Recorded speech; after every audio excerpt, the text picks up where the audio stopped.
Can anyone type? Is their voice clear or? Yes, sir, clear. Okay, so last lecture માં આપણે network topology જોયેલી, basically bus topology, star topology, okay, mesh topology, right, tree topology, and then hybrid and ring topology. So basically topology is what structure of the network, how you can connect one PC to another PC. Okay, so now we will move to protocol layer. So first, OSI layer architecture. OSI model is based on proposal developed by the International Standard Organization. Okay, ISO model છે, OSI layer જે છે, as the first step toward international standardization of the protocol used in a various layers. Right, internet માટે કોઈ એક rules હોવા જોઈએ કે how you can send a data from transmitter to receiver તમે કેવી રીતે મોકલી શકો. તો જે રીતે તમે ઇકોનોમીની વાત કરો તો different country has a different economy model, right, અથવા તો કરન્સીની વાત કરીએ તો ડિફરન્ટ કરન્સી હશે. તો હાઉ યુ કેન ગ્લોબલી તમે કોઈ બિઝનેસ કરવો હોય અથવા તો કરન્સી એક્સચેન્જ કરવી હોય તો એનો કોઈ એક કોમન હોવો જોઈએ. તો તમે જો અત્યારે અમેરિકન ડોલર કે એના પ્રમાણે કરન્સી બેઝિકલી કન્વર્ટ થતા હોય કે આપણે ફોરેન જવું હોય તો આપણને ત્યાંની કરન્સીમાં તમે કન્વર્ટ કરો છો. એ જ રીતે તમારા ડેટા એક કન્ટ્રીમાંથી બીજા કન્ટ્રીમાં જતા હોય અથવા તો એક ઓર્ગેનાઇઝેશનમાંથી બીજા ઓર્ગેનાઇઝેશનમાં ડેટા જતા હોય ત્યાં પણ જુદી જુદી નેટવર્ક ટોપોલોજી અને પ્રોટોકોલ્સ યુઝ થતા હશે, રાઈટ. તો એક કોમન કઈ રીતે તમે બનાવી શકો, સો તેના માટે એક ઓર્ગેનાઇઝેશન બનાવવામાં આવ્યું, ઇન્ટરનેશનલ સ્ટાન્ડર્ડ ઓર્ગેનાઇઝેશન. અને એ લોકોએ first they have designed a layer for the transmission of your data, right. So it is called as OSI layer, and it is basically come into picture in 1995. Okay, this model is called OSI, and OSI નું full form છે Open System Interconnection. Okay, સિસ્ટમનું આપણે interconnection કરવાનું છે, and then we start a data transmission. So it is called as OSI, Open System Reference Model, because it deal with connecting open system, that is system that are open for communication with other system. એક system સાથે communication કરવા અથવા તો એક કરતા વધારે system સાથે communication કરવા માટે તમારે આ યુઝ કરવાનું છે. So that's why it is called as open system. Okay, and the OSI model has a 7 layer, as I have discussed in a very first lecture: physical layer, data link layer, network layer, transport layer, session layer, presentation layer, and last one is a application layer. બરાબર. So એનું models જોઈએ તો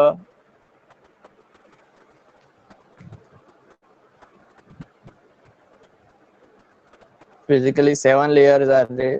A reference model is there: physical layer, data link layer, network layer, transport layer, and session layer, presentation layer, and application layer. અને અહીંયા તમે જો બંને ડાયરેક્શનમાં it has an arrow, right, બંને ડાયરેક્શનમાં છે. દેટ મીન્સ જ્યારે પણ સેન્ડર સેન્ડ કરતું હશે, એકચ્યુઅલી તમારા ડેટા ક્યાંથી જતા હોય તો એપ્લિકેશન, લેટ્સ સે ઈમેલ. તો એ ઈમેલ એ કોઈ એક એપ્લિકેશન છે, અને ત્યાર પછી સામેવાળાને તમે ઈમેલ મોકલો છો તો એ પણ એક સામેવાળાની કોઈ એપ્લિકેશનમાં જ ડેટા જતા હશે. પણ ઇન બિટવીન તમારો ડેટા ટ્રાન્સફર થાય છે, ડિફરન્ટ લેયરમાંથી ટ્રાન્સફર થાય છે. એપ્લિકેશન લેયર પહેલા પ્રેઝન્ટેશનમાં જાય, સેશનમાં જાય, ટ્રાન્સપોર્ટમાં જાય, નેટવર્કમાં જાય, ડેટા લિંક લેયરમાં જાય, પછી ફિઝિકલ લેયરમાં જાય. ધેન એની મીડિયમ દ્વારા તમારો ડેટા એ ટ્રાન્સફર થતો હોય છે, right, through router, through gateway, right. એના થ્રુ તમારો ડેટા ટ્રાન્સફર થતો હશે આ ડાયરેક્શનમાં. પછી સામેવાળાનો પહેલા ફિઝિકલ લેયર આવશે, receiver side. Physical layer data link લેયરને મોકલે, ડેટા લિંક લેયર નેટવર્કને મોકલે, ટ્રાન્સપોર્ટને મોકલે, સેશનને મોકલે, પ્રેઝન્ટેશનને મોકલે, અને ત્યાર પછી એકચ્યુઅલ ડેટા તમારી ઈમેલ એપ્લિકેશનમાં આવે, કોઈ પણ Gmail, whatever you are using, browser કે કંઈ પણ આવતું હશે, રાઈટ. સો એપ્લિકેશનમાંથી ડેટા ટ્રાન્સફર થઈને પાછો ક્યાં આવે છે? એપ્લિકેશન લેયરમાં. પણ સેન્ડર અને રિસીવર સાઇડ પર એ જુદા જુદા લેયર થ્રુ પાસ થાય છે. So if it is a sender તો તમારું ડાયરેક્શન કયું આવશે? Upper layer to lower layer. Okay, upper layer to lower layer પર આવશે, મીન્સ એપ્લિકેશન, પ્રેઝન્ટેશન, લાઇકવાઇઝ. અને રિસીવર સાઇડ પર એ ડેટા કેવી રીતે જશે, તો starting from physical layer, data link layer up ડાયરેક્શનમાં જશે. That means bottom to up જશે. Okay, so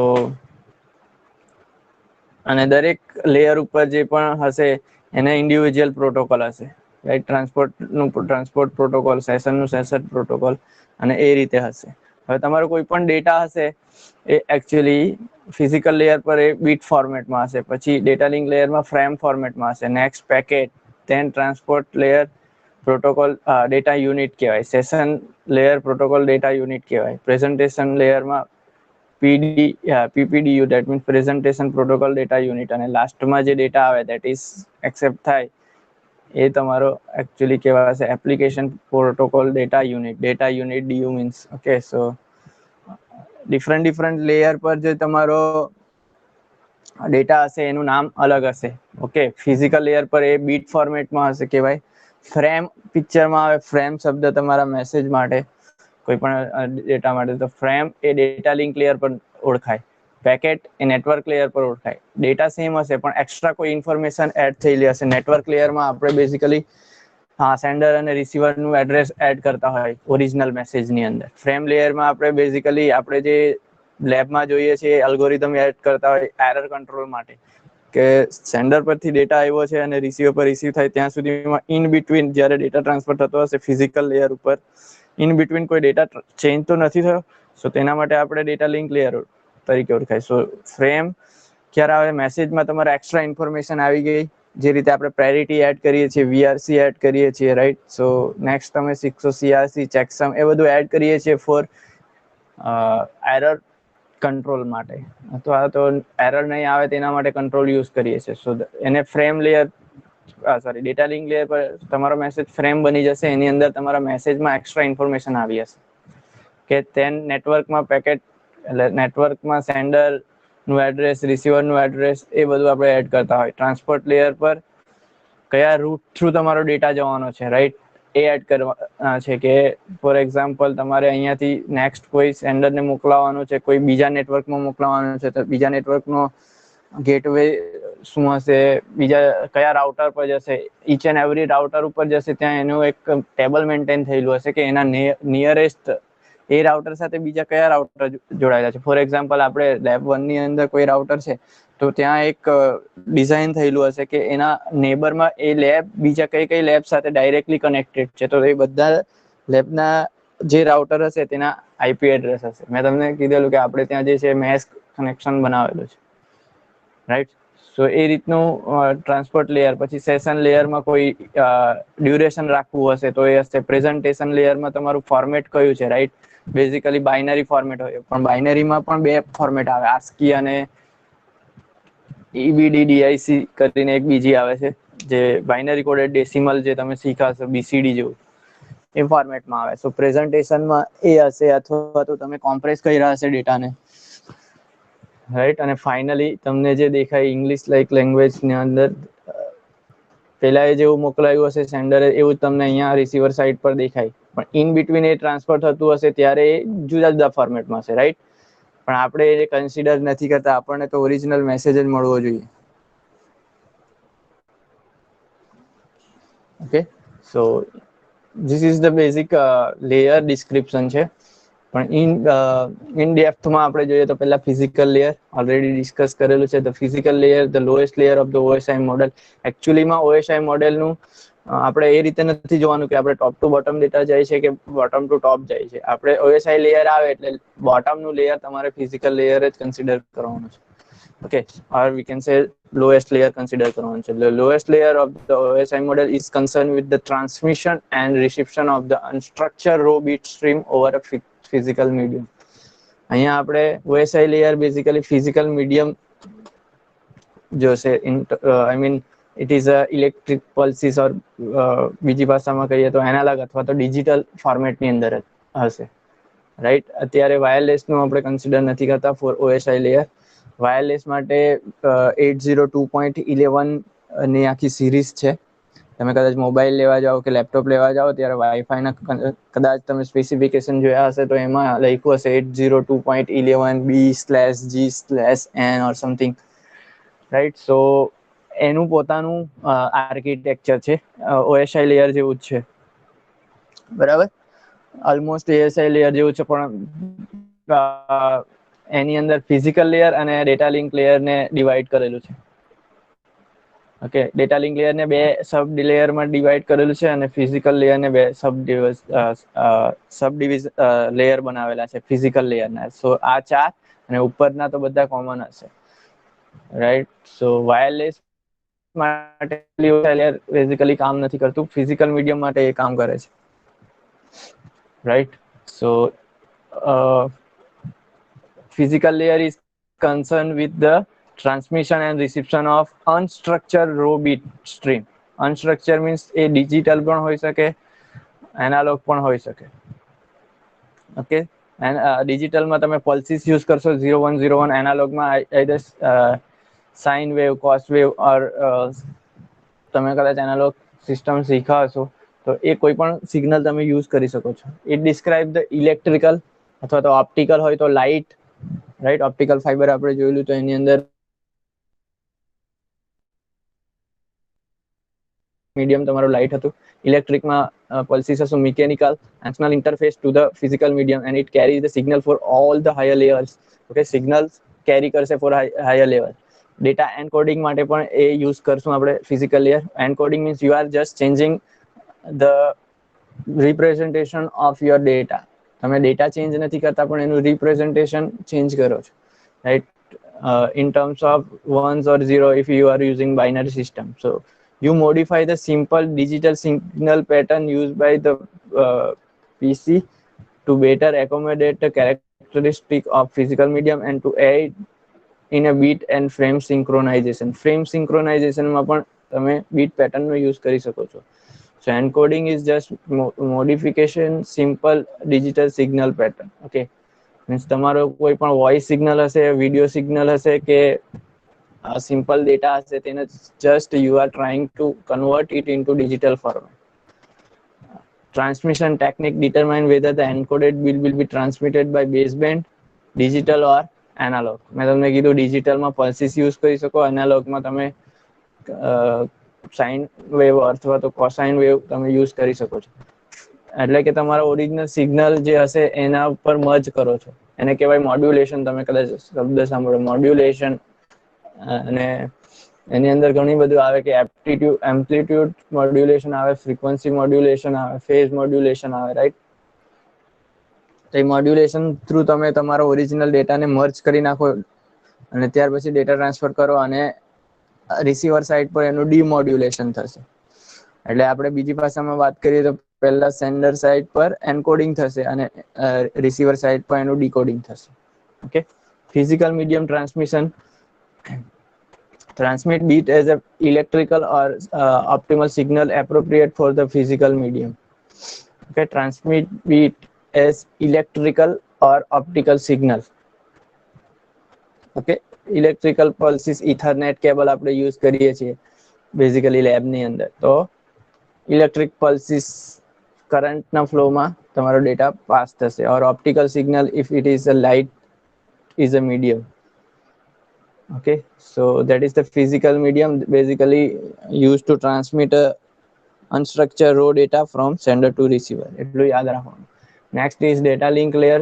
Data link layer basically provide error free transfer of the data frame from one node to another node, right. એને consider કરવાનું છે તમારો જે પણ data transmit થાય છે એરર ફ્રી હોવો જોઈએ. જે સેન્ડરે સેન્ડ કર્યું છે એ જ રિસીવરને મળવું જોઈએ. ઇન બિટવીન કંઈ બી ચેન્જ થઈ ગયું હોય તો તરત જ સેન્ડરને ઇન્ફોર્મ કરવાનું કે તમારા ડેટા ચેન્જ થઈ ગયા છે. તો એના માટે તમારે prerequisite means precondition satisfy કરવી પડે કે કયો અલ્ગોરિધમ તમે યુઝ કરશો, રાઈટ, અને કઈ ટેકનિક યુઝ કરશો. અને જો ટેકનિક યુઝ કરતા હશે તો પહેલા કી એક્સચેન્જ કરવી પડે કે કયો કી તમે યુઝ કરશો. ફોર એક્ઝામ્પલ પેરિટી તમે યુઝ કરો છો તો કઈ પેરિટી તમે કન્સિડર કરવાના છે, whether you are considering even parity or whether you are odd parity. Right, next we will see about checksum and CRC. So in a checksum you will fix condition. In a CRC there is a key you will exchange. Okay, and based on key you will perform a division operation on a message. So at that time you will clear about what is error free concept you are using. So it allowing layer above it to assume virtually error free transmission over the link, right? તો data link layer consider કરશે કે જે પણ તમારો data receive થવાનો છે એ error free છે. To do this, the data link layer provide following: link establishment and termination. That means establish and terminate the logical link between two nodes. એની માટે આપણે યાદ હોય તો પહેલા આપણે એક ફિગર જોઈ લઈએ. એની અંદર તમારે એક સેન્ડર પહેલા એક સિગ્નલ મોકલાવે, રિસીવર એના રિસ્પોન્સમાં રિસ્પોન્સ આપે અથવા તો વી કેન સે એકનોલેજમેન્ટ આપે, અને ત્યાર પછી તમારે ડેટા ચાલુ થશે, એક્સચેન્જ થવાનું ચાલુ કરશે. Next, frame traffic control. Tell the transmitting node to back off stop when no buffers are available. Back off નો મિનિંગ શું થાય કે આપણે કાલે એક બસ ટોપોલોજી જોયેલી, રાઈટ? એની અંદર સિંગલ કેબલ યુઝ થતો હતો અને સિંગલ કેબલ સાથે more than two or more than two nodes connected હોય તો જ્યારે એક ડેટા ટ્રાન્સફર કરતો હોય તો બીજાએ વેટ કરવો પડે. તો એનો મતલબ એ થયો back off no frame buffer available. That means what? તમારી ચેનલ ફ્રી નથી અને કોઈ બીજું યુઝ કરી રહ્યું છે channel. or still channel is available but there is no buffer is available, right? તમારો આખો મેસેજ ને એકોમોડેટ કરવા માટે બફર અવેલેબલ નથી, રાઈટ? ઘણી વાર તમે કોઈ ભીડભાડ વાળી જગ્યાએ જાઓ અથવા તો રાઈટ કોઈ શોપિંગ મોલમાં કે એમાં જાઓ, તમારા નેટવર્ક ફૂલ હશે, 4G પકડતો હશે પણ સ્પીડ ઓછી આવતી હશે. વાય? બીકોઝ ઘણા બધા યુઝર એની અંદર યુઝ કરતા હશે, તો એને જે ચેનલ મળવી જોઈએ ડેટા ટ્રાન્સફર કરવા માટે એ એપ્રોપ્રિએટ નહીં મળે. સો દેટ્સ વાય તમારે થોડો ડેટા જે આવે એ થોડો સ્લો આવે છે, રાઈટ? ઇવન તમે કોલિંગ માટે વાત કરો, વોઇસ માટે તમારામાં નેટવર્ક આવતું હોય તો પણ તમને એવું બતાવે કે સામેવાળો પર્સન જે છે અથવા તો તમારો કોલ કનેક્ટ નહીં કરી આવે, બીકોઝ ચેનલ એને નહીં મળતી હોય કનેક્ટ કરવા માટે, રાઈટ? અત્યારે તો જે વાયરલેસ મીન્સ કોમ્યુનિકેશન થઈ ગયા છે, નેટવર્ક આઈ મીન આપણે મોબાઈલ ફોનનો યુઝ કરીએ છીએ પણ પહેલા જે લેન્ડલાઇન ફોન યુઝ કરતા હતા, રાઈટ? તો basically your landline cable is connected to the exchange, nearby exchange. So maybe possible that તમને વન એપ્રોપ્રિએટ ચેનલ અવેલેબલ નહીં હોય, રાઈટ? તો એટલે માટે તમારે ઘણીવાર લેન્ડલાઇન ફોન પરથી કોલ કરતા ત્યારે મેસેજ અથવા તો ટ્યુન વાગતી કે इस रूट की सभी लाइनें व्यस्त है, इवन दो સામેવાળો પર્સન પર કોઈ કોલ નથી, વેટિંગમાં નથી તમારો કોલ, તો પણ એવું કહે છે કે इस रूट की सभी लाइनें व्यस्त है. Why? Because all the channel provided to the particular exchange are occupied by another user. Okay, આપણા મોબાઈલમાં પણ એવું થતું હોય ઘણી ભીડભાડ વાળી વસ્તુ જગ્યા ઉપર કે તમારો કોલ ઇઝીલી કનેક્ટ નહીં થશે, બીકોઝ એ નેટવર્ક ઉપર જેટલી ચેનલ પ્રોવાઈડ કરેલી છે, for example 20 channel is available for you and already 20 channel is already used by another person અને તમે 21st person છો તો તમારો કોલ સામેવાળાને લાગશે નહીં, બીકોઝ જે ચેનલ કનેક્શન એસ્ટાબ્લિશ કરવાનું છે એ ઇઝીલી અવેલેબલ નથી. ખબર પડે છે? તો એ આપણને કહે છે કે થોડા સમય માટે વેટ કરો. So frame traffic control is also responsibility of the data link layer. Next, frame sequencing. Transmit and receive frame sequentially, right? મેં તમને એક એક્ઝામ્પલ આપેલું, હાય હેલો વેલકમ કરીને. તો જે ફોર્મેટમાં સેન્ડ થાય છે એ જ ફોર્મેટમાં ભલે રિસીવ થયું નહીં હોય પણ જ્યારે યુઝરને દેખાય છે એની એપ્લિકેશનમાં, ઈમેલમાં કે યુટ્યુબનું એક્ઝામ્પલ આપેલું કે આપણે જે ટાઈમ સિક્વન્સ પ્રમાણે સેન્ડ કરેલું હશે એ જ સિક્વન્સમાં ટાઈમ પ્રમાણે જે પ્લે થતું હોય, રાઈટ? સો ફ્રેમ હશે, જે પણ ફ્રેમ હશે, તમારો મેસેજ આખો તૂટી ગયો હશે, પાર્ટીશન થઈ ગયું હશે કે તમારો મેસેજ બહુ લાંબો છે અને નેટવર્કમાં એટલી સ્પીડ નહીં હોય અથવા તો એકોમોડેટ કરવાનું બફર નહીં હોય, સો your message will be sequence number એનો આપેલો હશે, રાઈટ? તો એ સિક્વન્સ મીન્સ વોટ? તમે આખો તમારા મેસેજને તોડો છો, ઓકે, ડિવાઈડ કરો છો. તો જ્યારે પણ રિસીવર સાઇડ પર એ રિસીવ થતું હોય તો એ સિક્વન્સ નંબરના આધારે એને ગોઠવવાનું કામ કોનું છે? Data link layer. Next frame acknowledgement, provide accept frame acknowledgement. તમે જે ફ્રેમ રિસીવ કરો છો એનો એક્નોલેજમેન્ટ આપતા જાઓ. ફોર એક્ઝામ્પલ, તમારો કોઈ મેસેજ છે, એ તમારે 3 ફ્રેમમાં ડિવાઈડ કર્યો છે. સો તમે ફોર એક્ઝામ્પલ ફર્સ્ટ ફ્રેમ આવી ગઈ તો રિસીવર ઓટોમેટિક સેકન્ડ ફ્રેમ આવી ગઈ હોય તો રિસીવર એને કહી દેશે કે સેકન્ડ ફ્રેમ આવી ગઈ. થર્ડ ફ્રેમ આવી હશે તો એ રિસીવર એને એક્નોલેજમેન્ટ આપી દેશે કે થર્ડ ફ્રેમ આવી ગઈ છે. તો કહેવાનો મતલબ એ છે કે ફોર એક્ઝામ્પલ તમારો સેકન્ડ ફ્રેમ કોઈ અનનેસેસરી કોઈ નોઇઝને કારણે અથવા તો આઉટસાઇડ કઈને લીધે સેકન્ડ ફ્રેમ નહીં આવી રિસીવર સાઇડ પર, તો રિસીવર તરત જ એને નેગેટિવ એક્નોલેજમેન્ટ આપી દેવું જોઈએ કે સેકન્ડ ફ્રેમ ઇન બિટવીન કશે લોસ થઈ ગઈ છે. સો again send the second frame, right? So that is frame acknowledgement. જે ફ્રેમ તમારે રિસીવ થતી જાય તેમ તેમ એ રિસીવર એને એક્નોલેજમેન્ટ આપતો જશે સેન્ડરને કે આટલી ફ્રેમ ઓલરેડી આવી ગઈ છે. એટલે સેન્ડરને પણ ખબર પડે કે તમારો મેસેજ રિસીવ થયો છે કે નથી. બરાબર? તમારા વોટ્સઅપ ઉપર તમે whenever you are sending some message તો ટીક માર્ક આવે છે, તો સર્વરને કેવી રીતે ખબર પડે રિસીવ થયું કે નથી? તો automatically whenever your message appear at the receiver side, તો એ રિસીવ થઈ ગયો, લોડ થઈ ગયો, ત્યાર પછી એક સિગ્નલિંગ કોડ એવો જનરેટ કરેલો હશે કે જેવું રિસીવ થયું એટલે સેન્ડરને એક્નોલેજમેન્ટ આવી જાય એટલે તમારા ઉપર ટીક થઈ જશે કે તમારો મેસેજ સેન્ડ થઈ ગયો છે.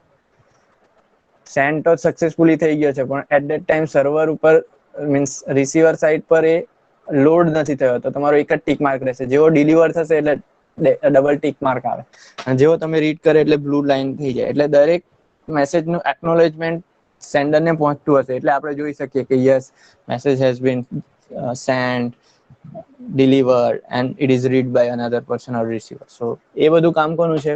ફ્રેમ એક્નોલેજમેન્ટ નું, that is data link layer. Okay, so provide, accept, frame acknowledgement, detect and recover from the error that occur in a physical layer by retransmitting non acknowledged frame. Right? મેં તમને કીધું કે 3 frame જતી છે sequence 1 2 3. Receive ની જે હશે તો એને એક્નોલેજમેન્ટ નહીં મળશે, અથવા તો નેગેટિવ એક્નોલેજમેન્ટ મળશે રિસીવર સેન્ડર સાઇડ કે મને બે નંબરની ફ્રેમ નથી મળી. ઓકે,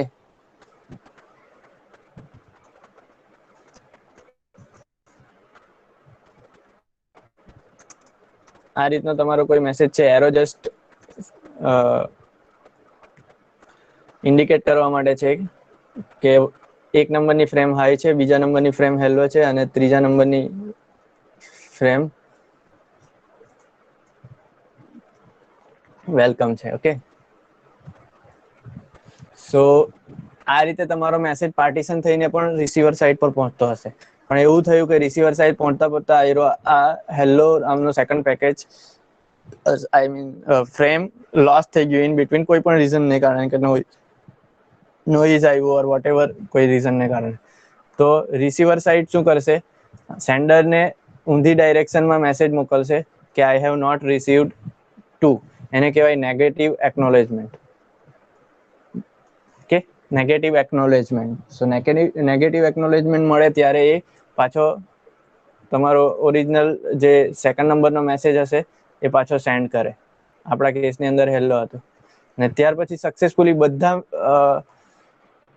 રિસીવ થઈ જાય રિસીવર સાઇડ, ત્યાર પછી આખો મેસેજનો રિસ્પોન્સ આવશે કે all packets are already, all frames are already receive. So આ થયું તમારું એરર એકચ્યુઅલી. અને કોઈ વાર ડુપ્લિકેટ ફ્રેમ પણ આવતું હશે, રાઈટ? કોઈ વાર કોપી થઈ જતું હશે તો પણ એને રિમૂવ કરવા માટે પણ એક્નોલેજમેન્ટ ઇમ્પોર્ટન્ટ છે. કે ડુપ્લિકેટ 2 વાર 2 નંબરની ફ્રેમ આવી તો 2 વાર એક્નોલેજમેન્ટ 2 નંબરનું જ હશે, right? So that is come to no data link layer કે ડુપ્લિકેટ ડેટા આવ્યા છે, સો એક ડિસ્કાર્ડ કરી શકે. Frame delimiting, create and recognize frame boundaries, right?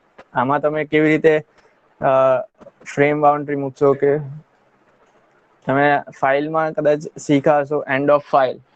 Right. તો એ ડેલિમિનેટ કરે છે કે ફાઇલ તમારી એન્ડ થઈ ગઈ. તો એવી જ રીતે ફ્રેમમાં પણ કોઈ ડેલિમિનેટર તમે યુઝ કરી શકો કે આ આવ્યું ધેટ મીન્સ તમારી frame first frame already receive. તો બધી ફ્રેમ માટે એક કોમન રાખ્યું હશે કે ઇફ ધીસ સિમ્બોલ અથવા તો આ કોમ્બિનેશન ઓફ બીટ્સ આવ્યા that means what your first frame has receive, your second frame has received, right?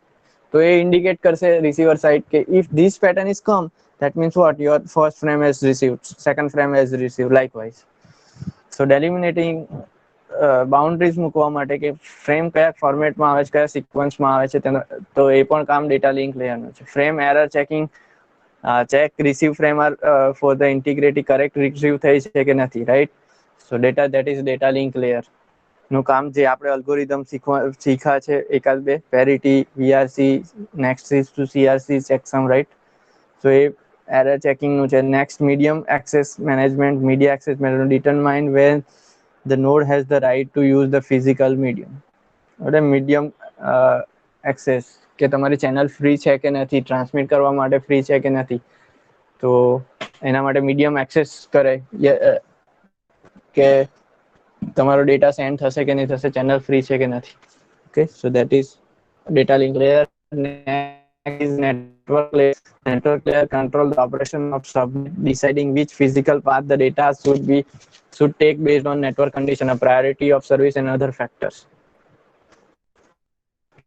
Okay, the network layer control operation of the subnet. If you are using એક net છે એની અંદર ઘણા બધા સબનેટ પાડ્યા છે. આપણે વાત કરીએ તો કોમ્પ્યુટર ડિપાર્ટમેન્ટ એક આખું નેટવર્ક થઈ ગયું, પણ એની અંદર જુદી જુદી લેબ બનાવેલી છે. તો એ સબનેટ થઈ ગયું કે લેબ 1 એક સબનેટ, સબ નેટવર્ક, સબનેટનો મતલબ સબ નેટવર્ક, એક આખા નેટવર્કને તમે ડિવાઈડ કરી નાખો છો, right. So to do this the data sorry અહીંયા નેટવર્ક લેયર આવશે. Network layer provide network layer provide routing, routes frame among the networks.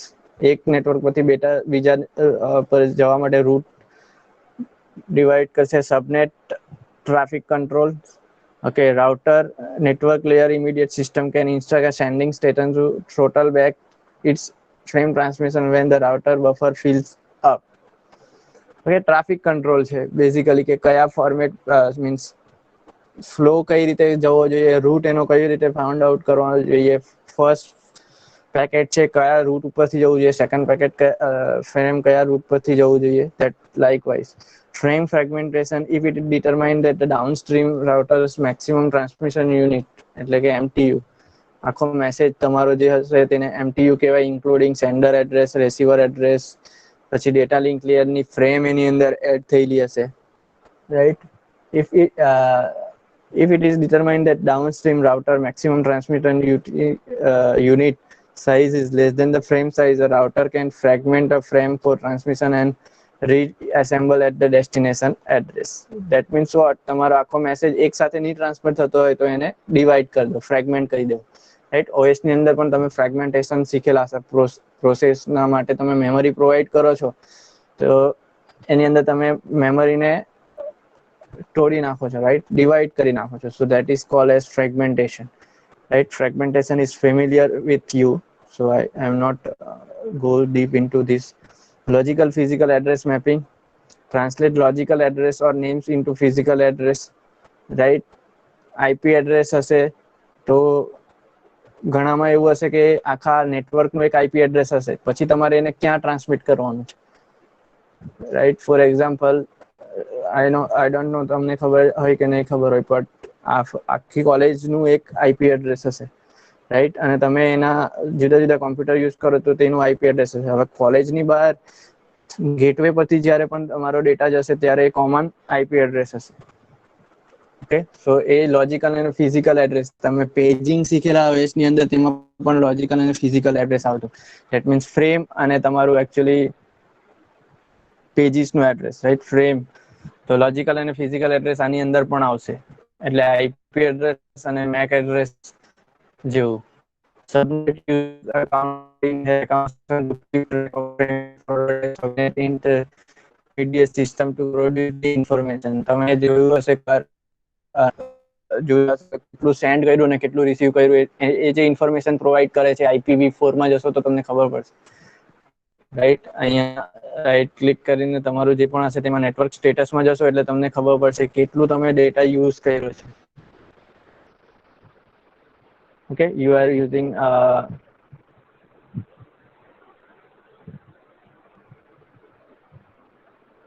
Okay, તમે જોઈ લેજો એમાં કેટલું સેન્ડર અને સેન્ડ થયું છે, કેટલું રિસીવ થયું છે, એ બધી બિલિંગ ઇન્ફોર્મેશન પર નેટવર્ક લેયરની છે. નેક્સ્ટ, બેઝિકલી તમારે રૂટ ફાઉન્ડ આઉટ કરવાનો છે. એ નેટવર્ક લેયરનું કામ છે, કયા રૂટ પરથી ડેટા જવો જોઈએ, રાઈટ. નેક્સ્ટ, ટ્રાન્સપોર્ટ લેયર એકચ્યુઅલમાં ડેટા તમારો ટ્રાન્સફર કરશે. The transport layer ensures the message are delivered error-free in sequence with no losses or duplication. It releases the higher layer protocol from any concern with the transfer of data between them and their peers. Okay, the size and complexity of transport layer protocol depend on type of service it can get from the network layer. For a reliable network layer with the virtual circuit capability, a minimum transport layer is required. If the network layer is unreliable and or only support datagram, the transport layer protocol should include extensive error detection and recovery.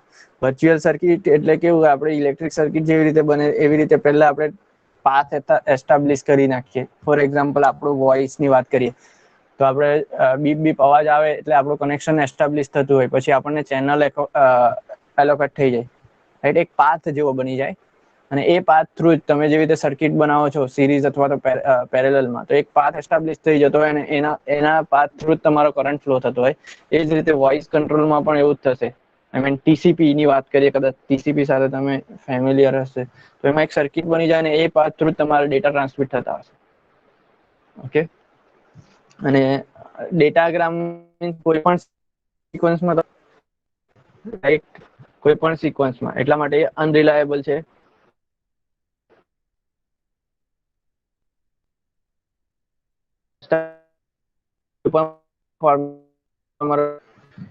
Transport provides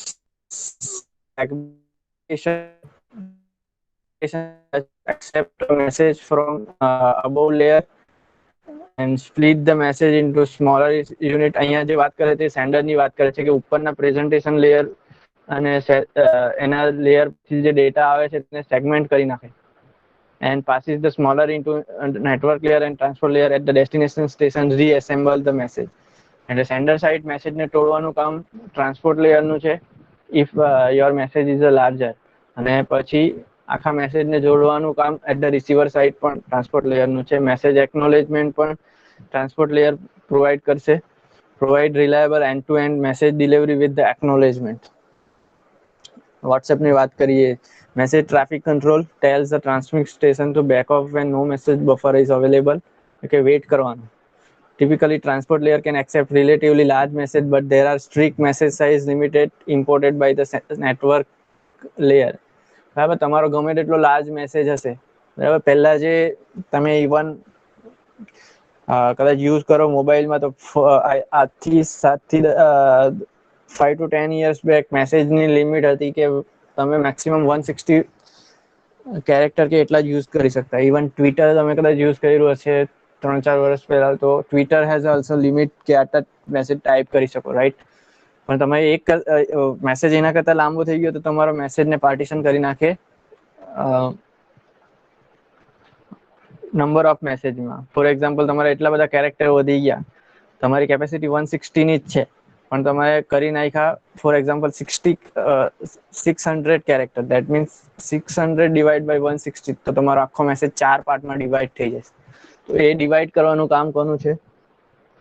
તો transport layer. The transport layer header information must then include control information such as message start and message and flag to enable the transport layer on the other head to and to recognize the message boundary. Okay, તમારે પાછળ letter on ચેપ્ટરની અંદર બધું આ બધું in detail આવશે ત્યારે તમને વધારે ખબર પડશે કે એક મેસેજ હશે તો મેં તમને કીધું આગળ એક્ઝામ્પલ આપ્યું કે વન મેસેજ તમારા 4 પાર્ટમાં ડિવાઈડ થઈ ગયો because of the limitation of the words. 160 word જ તમે મોકલાવી શકો છો, રાઈટ. તો તમારા 4 મેસેજ, તો પહેલો મેસેજ ક્યાં એન્ડ થયો? અને ક્યાં સ્ટાર્ટ થયો એ તમારે ઇન્ડિકેટ કરવું પડે, બીજો મેસેજ ક્યાં સ્ટાર્ટ થયો ક્યાં એન્ડ થયો એ તમારે ઇન્ડિકેટ કરવું પડે. તો એ બધું કોણ કરે? Transport layer. In addition, if the lower layer do not maintain sequence, the transport header must contain sequence information to enable transport layer on the receiver side and to get the pieces back together in the right order before handling the receive message up to layer above.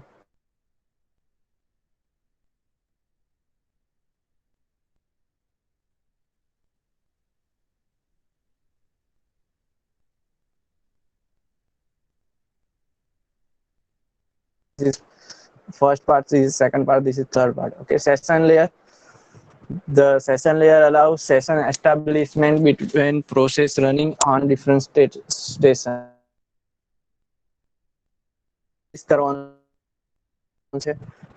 Between process running on different station, right? Net banking નું example મેં તમને આપેલું આગળ. Session establish કરવું પડે, maintenance કરવું પડે, ટર્મિનન્સ કરવું પડે, right? So session establishment, maintenance and termination allow two application processes on different machine to establish, use and terminate the connection called a session. એને સેશન કહેવાય. તમે કનેક્શન એસ્ટાબ્લિશ કર્યું, એને યુઝ કરો છો અને ક્યારે ટર્મિનેટ થઈ જવું જોઈએ એને સેશન કહેવાય. Session support perform the function that allow this process to communicate over the network, performing security, name recognition, logging and so on. Okay, સેશનમાં તમે નેટ બેન્કિંગમાં લોગિન કરો, લોગિન કર્યા પછી તમારું સેશન સ્ટાર્ટ થાય કે આટલા ટાઈમ સુધી તમે એક્ટિવ હોવા જોઈએ, રાઈટ? ઇફ તમે એક્ટિવ નહીં હોય ને બીજી ટેબ પર જતી રહ્યા તો તમારું આઈડિયલ સેશન બની ગયું. તો આટલા સેકન્ડ અથવા તો આટલી મિનિટ પછી એ તમને ફરીથી you need to require login again. So એ બધી લોગિંગ સિક્યુરિટી પ્રોવાઈડ કરવાનું, રાઈટ? એવું કામ સેશન લેયરનું છે. એટલા માટે એક અલ્ગોરિધમ તમે ઘણીવાર યુઝ કરતા હોય ને તો એક એરર આવે SSL, secure socket layer, right? તો એ બધું અહીંયા આવે. ઓકે, સેશન લેયર પર સિક્યુરિટી પ્રોવાઈડ કરવાનું. Presentation layer. The presentation layer format the data to be presented to the application layer. It can be viewed as a translator for the network, right? તમને મેં કદાચ આગળ example આપેલું કે તમે અત્યારે ઇન્ડિયામાં છો અને ત્યાર પછી તમે મૂવ થાવ, ફોર એક્ઝામ્પલ તમે ચાઇના જાઓ પણ તમને ચાઇનીઝ લેંગ્વેજ નથી આવડતી, તો તમે કેવી રીતે હેન્ડલ કરશો? તો તમે કોઈ એક ટ્રાન્સલેટર રાખશો, રાઈટ? કે જે ચાઇનીઝ અને આઈધર તમે ગુજરાતી ઓર હિન્દી યુઝ કરવાનો હોય બધે જ. એટલે તમે જેવું હિન્દીમાં સ્પીક કરો છો એ ચાઇનીઝમાં ટ્રાન્સલેટ કરીને સામેવાળાને કહેશે, રાઈટ? સો નેટવર્કમાં પણ એવું જ હશે. જુદા જુદા નેટવર્ક જુદી જુદી ટેકનોલોજી પ્રોટોકોલ યુઝ કરે છે. તો એક મીડિયમ જોઈએ કે જે ટ્રાન્સલેટ કરી શકે તમારા ડેટાને, રાઈટ? આપણે તમને બધાને ખબર છે કે ASCII એકચ્યુઅલી બેઝિકલી 7 ડિજિટનો બાઇનરી નંબર આવે અને EBCDIC that is encoded binary coded decimal interchange code.